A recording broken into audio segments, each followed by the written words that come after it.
Marriage formation and strong families are essential to a healthy and flourishing society. This truth was once widely accepted, but today it's controversial in some circles. Now, one thing is clear, marriage and family formation is in decline in the United States. There's been over a 60% decline in the marriage rate, I should say, since 1970. The fertility rate in the United States reached a new low of 1.599 births per woman in 2024. That's according to provisional CDC data. And the replacement rate, by the way, is 2.1% to sustain the population. And younger generations today fear commitment and don't desire to have children. Now, what has led to the demise of marriage, fidelity, and family? Is there a political solution? And what's the role of the church? I'm Richard Nelson, host of the Commonwealth Matters, and joining us to talk further is Ryan T. Anderson, the president of the Ethics and Public Policy Center, a premier Washington, D.C. public policy organization that applies the riches of the Jewish and Christian traditions to contemporary questions of law, culture, and politics in pursuit of America's continued civic and cultural renewal. Ryan has been a leading thinker and influential leader in areas of marriage, family, and the sanctity of human life. He's authored or co-authored 5 books, and his research has been cited by 2 U.S. Supreme Court justices. And earlier this year, he was appointed by President Donald Trump to the newly created Religious Liberty Commission. Ryan, welcome to the Commonwealth Matters. Thanks for having me. It's a real pleasure to be with you, and I'm looking forward to coming to Louisville, and I guess it's just now 2 weeks away. Yeah, less than 2 weeks away. You are joining us for a conference on the family and cultural renewal. You're going to join Dr. Al Mohler, Denny Burke, Colin Smothers will be there as well. And we're going to talk about the importance of marriage, the importance of family to a healthy and flourishing society. And your specific area is you're going to cast a vision for strong marriages and healthy families. But I guess in order to get to that part of the vision that implies that something is wrong with the family today, as I just teed this program up with. But we're going to slog through some of the challenges that have faced the family in the last several decades in this country. And I think, Ryan, a good place to start would be with a recent column that you wrote called Victims of the Revolution. That was found on your Ethics and Public Policy Center website. In that article, you call the sexual revolution a disaster. You point to the deaths of unborn children who've never gotten to see the light of day, kids in fatherless homes, women who've been objectified and used by men addicted to pornography and who are unable or at least unwilling to commit, gender dysphoric children. The list goes on, but those are the high points. You say this in your column, that the sexual revolution is built on a series of lies about the human person. And there are human costs to getting human nature wrong. Now, Ryan, here's where I want to go with this. There's a lot there. The culture today is reinforcing these lies, whether it's popular culture and music and movies and our entertainment, ideology in our schools that's being promoted in the classroom. The medical establishment has been corrupted. These lies have been put forth and they're reinforced. And I guess, so where do we even begin with that? We've got a mess, rejecting God's, the idea of marriage. It's been redefined by the court. The idea of male and female, it's become law in some areas. There are some states that are considered sanctuary states for gender dysphoric youth. It's a mess. So where do we begin? In particular, in combating the lies, we'll narrow it down to that. How do we begin when the cultural tide is pushing so strong against God's revealed order of marriage and male and female, the givenness of human nature? Where do we begin? That's a lot there. We could spend a lot of time just on that. I mean, let me start by saying I think we begin exactly where you're beginning. The conference that you're organizing in Louisville, and I said 2 weeks. You're right. It's only a week and a half away now because this is. Yeah, make sure you get that right on your calendar. We need you there. The plane is booked. Good. The airfare, that actually reminds me, I need to check. I don't know if I booked a hotel yet, but we can chat about that offline. Yeah. But the title of the conference and the purpose of this is it's the family as the key to cultural renewal. And I think that is the place to start, is to recognize that anything that you care about, if you care about social justice, if you care about human flourishing, if you care about limited government, if you care about the poor, if you care about the elderly, if you care about children, all of those causes is best served by a strong, healthy marriage culture. It's not as if you could say, oh, I care about these things plus the family, or like the family is a nice afterthought or a nice like additional thing if we get around to it. None of those other things will be successful. Your attempts at limiting government, or your attempts at combating poverty, or your attempts at employment or crime or drugs, if you don't get the family right. And so I think one place to start is just by acknowledging. Yeah. The second thought I have is that social conservatives have not waged a systematic,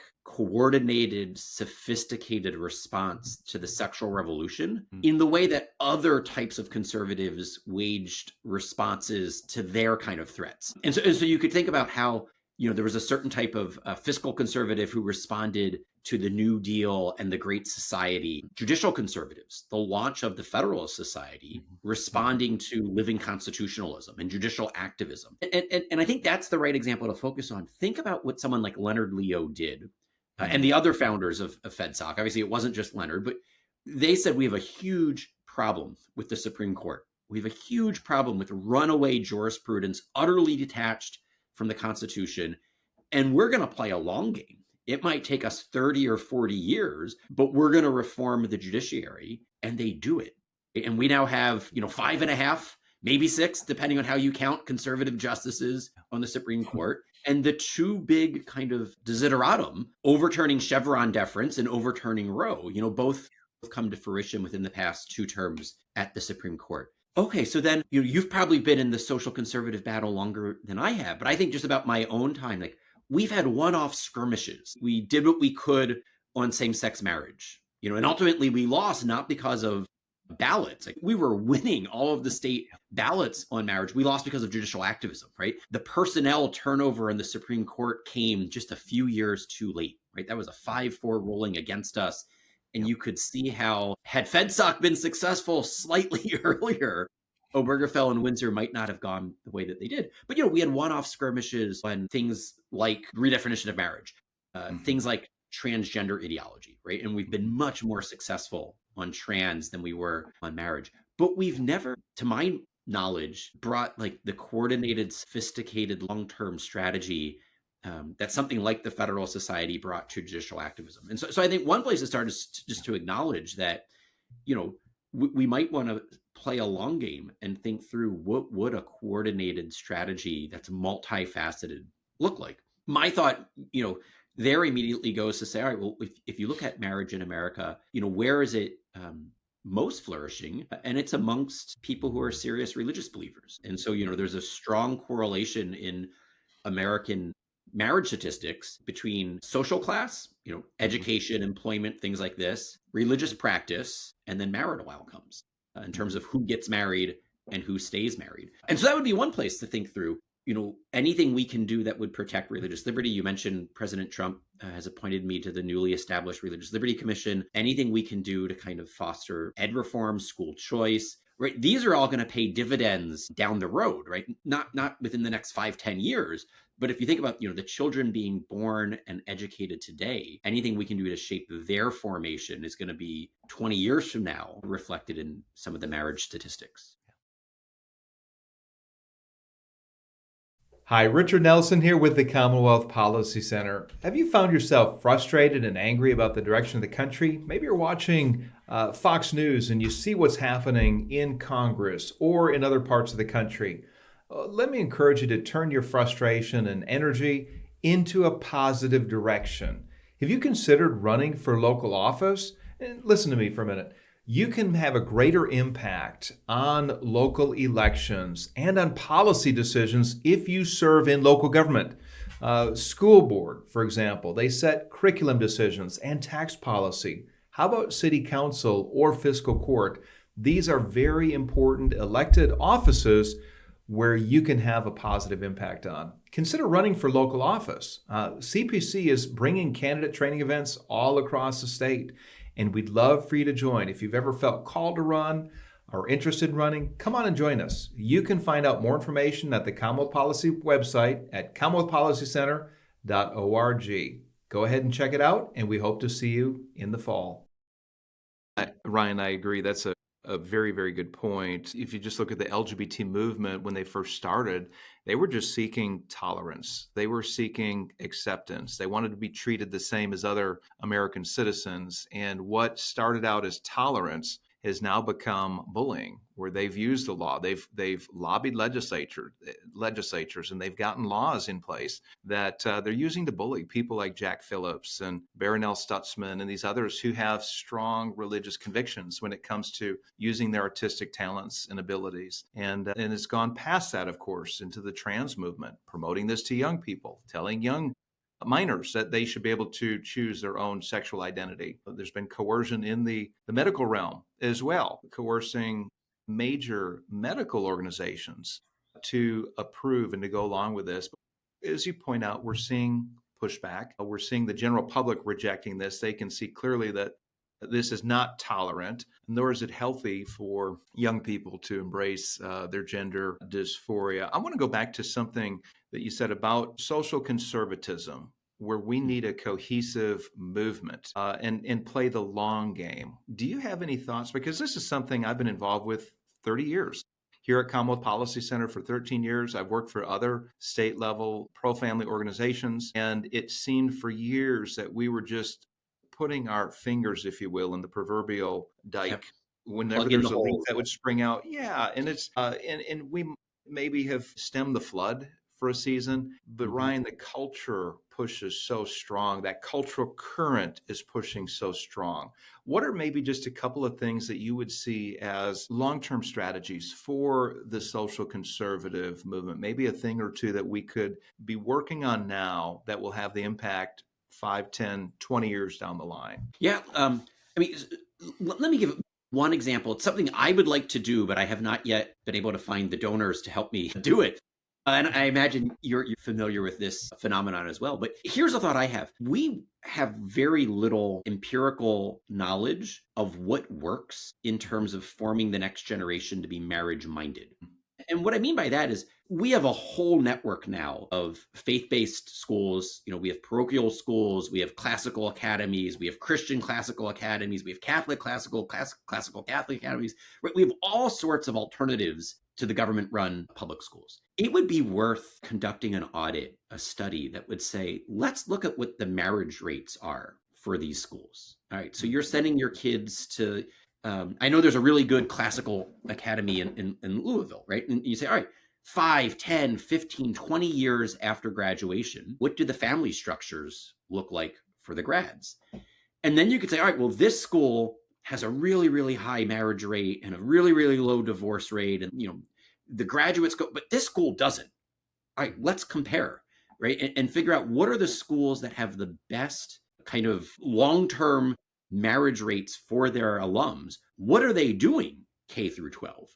What does the high school culture look like? What does prom look like? What does, no one likes using the term courtship because it sounds so dated. But what does a courtship culture look like at these schools? How are you not just like educating the brain, but also like kind of forming the chest? If you think about C.S. Lewis's, Men Without Chests, to my mind, that would be a really valuable study because then you can replicate best practices. And if you're thrown into a situation where you're the principal of a classical Christian school, you can say, all right, well, here are the best practices. I know because I've looked at the research, this is what other schools have done. It pays dividends. These are the things we can do in our campus community that 5, 10, 20 years from now are going to produce graduates who are happily married. I'm always amazed when I get like the what do you call those every 6 months or so my alma mater from college, from high school, will send out the little like magazine that then has like the back of the book where they give you all of the class notes, the updates on what the graduates are doing. Oh, yeah. And I'm always just like fascinated to see, well, what do they report in there? And they'll report, here are the colleges that our graduates got accepted into. Here are people getting jobs. Every now and again, marriages, births, things like this.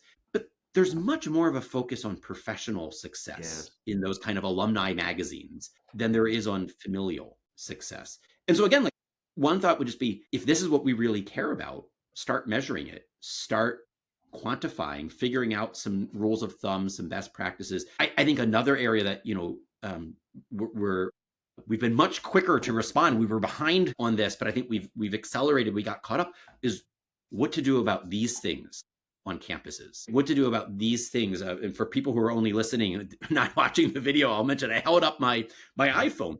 But what do we do for this next generation of young people with digital technology, social media, smartphones? Because I think that has a huge underappreciated role when it comes to things like dating and marriage, family formation, children. And so, again, like some of the schools that I'm most impressed with right now are not only saying no cell phone in the classroom or no cell phone on campus, they're saying until a certain age, no cell phone at all, no social media account at all. And we're going to covenant together. All of the families at this school, we're going to say, all of us are agreeing to not give our kids social media accounts or smart devices until age 16 or 18, something like that. And that way no individual child experiences it as like a personal burden. Why are my parents so oppressive? I don't have a phone, everyone else does. But then also that means no child is left out. So many schools, unfortunately, like the sports teams, soccer coaches communicate to their teams through group chats or through apps or through social media, right? Facebook events are how you find out about social life or athletic life or extracurricular life. Well, again, like if your child is the only one that doesn't have Facebook, it doesn't have a smartphone, they're missing out on that. But if everyone agrees, we're not doing this, right? Right. You can see the dividends. Ryan, people today have a fear of marriage. Pew Research did a survey recently. They found that 1 out of every 40-year-old American adults have never been married. There's a fear of parenthood. One Pew study found that less than half, 45% of young women aged 18 to 34 without children say that they still want to have kids at some point. That means that 55% of them don't want to have kids. So there's a reluctance to get married. There's a fear of parenthood.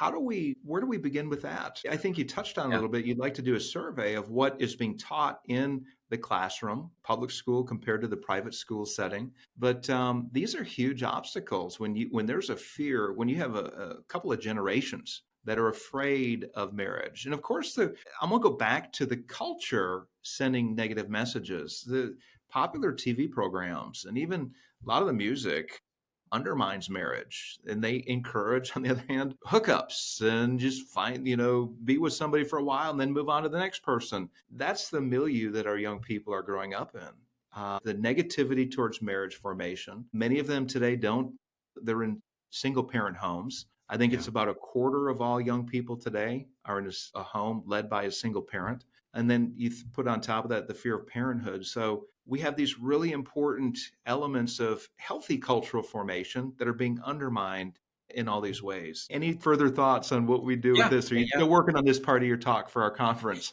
Yeah, well, no. I mean, so there's a lot to say there, and let me underscore what you said about like popular culture. I think almost every TV show that was kind of like a smash hit, high ratings, the must watch, everyone's talking about it from my youth, glamorized a high school, college, young adulthood of casual sex without marriage. I think of TV shows like Beverly Hills 90210, Melrose Place, Married with Children, Friends, Seinfeld, right?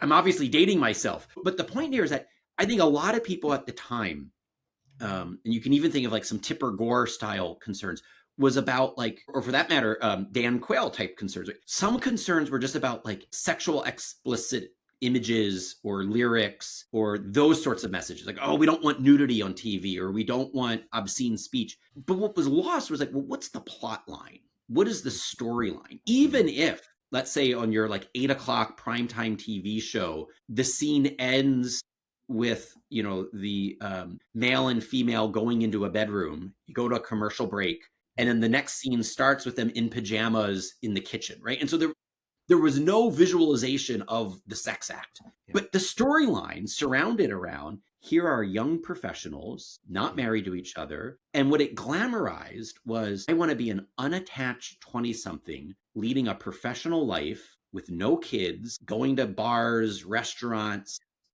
casual, non-committed sex, et cetera, et cetera.